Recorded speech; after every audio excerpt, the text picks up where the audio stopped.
What's going on, ladies and gentlemen? I'm the Wideawakegamer. With me, special guest, and also probably future co-host, maybe. We'll see what happens. If he plays his cards correctly.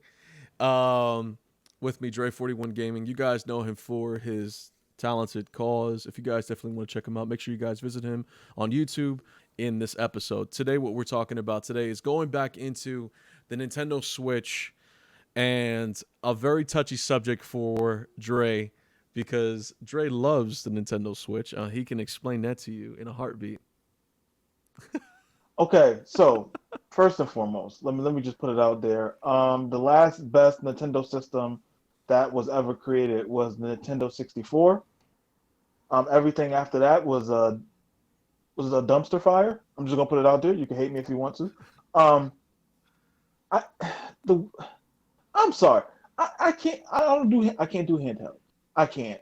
It's hard for me to even use the PlayStation 2 controller, okay? Mm. Like the little handheld small controllers, I can't. I, I played Nintendo, the first NES, like back when I was a kid. I can't go backwards. I feel like I'm going backwards, like even with the Wii and the Wii U and the little nunchucks and no. Hey man, listen, you want to show them a dead body by all means. All right, so a dead body. Now, there are still people out there to this day who, yeah, of course, like, don't look at this from the aspect of wanting a console version. This is strictly for handheld. This was played in dock mode of on the Nintendo Switch, but it didn't. Honestly, I was looking for something that's like handheld. I'm the type of person, like, when I'm done playing my console, like, you see it, like, I got kids running around the house and everything like that, and I gotta sometimes pay attention to them, and then sometimes I just want to sit back, relax, and just kind of play another type of game. And if WWE happens to be on my Switch, maybe I just want to pop on, play a quick little singles match or something, or, let's kind of skip ahead here, like a little bit of a singles match, and, maybe if I want to play an AJ Styles versus Kurt Angle, or just whatever it may be, or recreate a classic WWF Raw's War or classic moment. Like, I just want to pop it on the Switch. And when I saw this, I was very excited, especially when I think Seth Rollins was the one who announced it on the Switch a couple years back. And I was excited for it because I think the last thing that they had for wrestling on the DS, correct me if I'm wrong, and 3DS. For 3DS, I believe it was WWE All Stars, and on the DS they had WWE. No, excuse me. They had, I was about to say WWF Impact. Excuse me, Impact Wrestling, and it was the most terrible game on the handheld.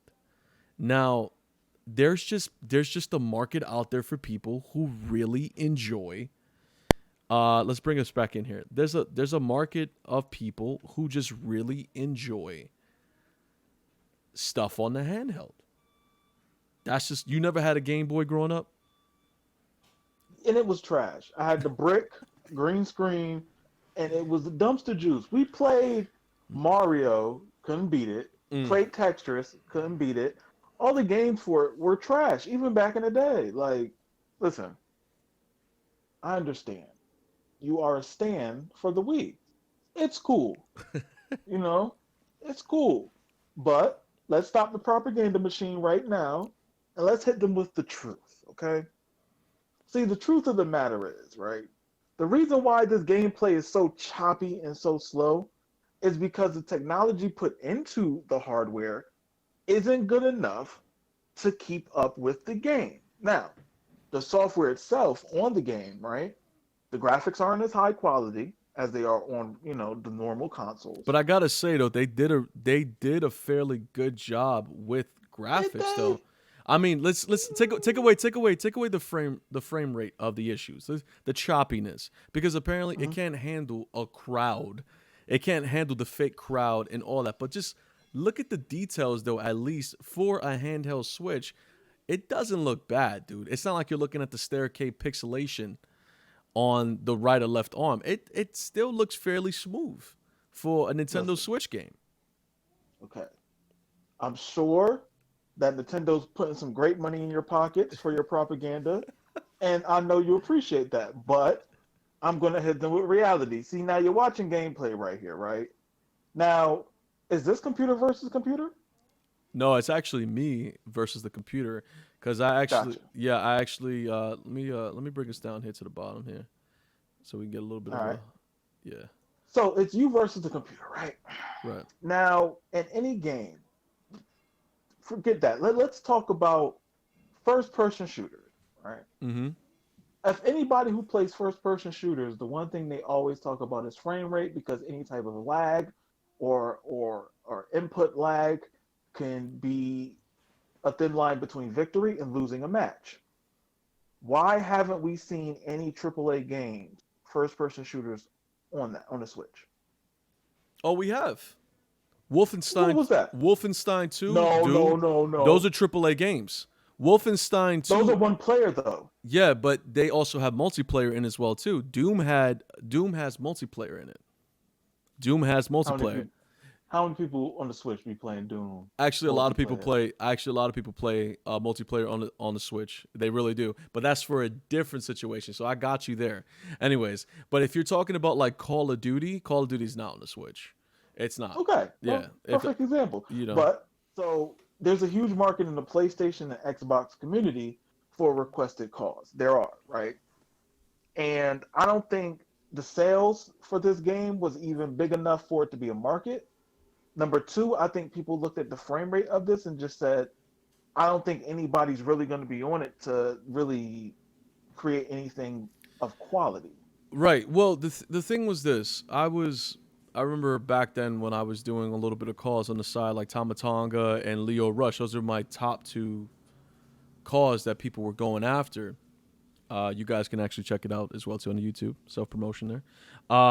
So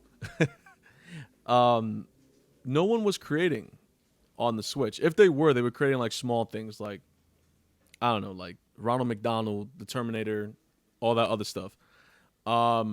But when I put up Tamatonga and Leo Rush up there, people really were downloading it. I think I had like 100 for each. So I was like, oh, so there is like a small market, but the call creations on the Switch was just it wasn't there yet. It wasn't. So I had hopes for me personally. I had hopes for this game. I had hopes that they would actually update and patch it. But knowing that 2K just didn't really update their regular console games from like that's really choppy by the way. That's not the stream. Mm, So that's how bad it was. Especially get your like knives out. We chopping. yeah. So the thing is that with this game is that I was one of the people who had hopes for this game. Like I own this game on Xbox, PlayStation 4. I didn't have it on PC because I didn't have a strong enough PC at the time. But and also I had it on the Switch. So I just wanted to have a perspective on different consoles. And I thought it was pretty cool. Just kind of like sit back, play the wrestling. But the only problem was that I had to turn off the entrances because that's what was the biggest benefit. That was the biggest factor and the can't like which kind of killed it for me was like when you turned on the entrances of this game, it was just super slow. Like the whole the whole soundtrack of the wrestlers would play by the time they get to the ring. You know what I mean? So it was just terrible. I mean, I give 2K a little bit of credit for them wanting to deliver a console experience to the handheld, but honestly, what they should have did is give us 2K17 because it required less power. So, excuse me, on the Switch, from what I've gathered, it carries an NVIDIA card inside of it, which is big for a handheld.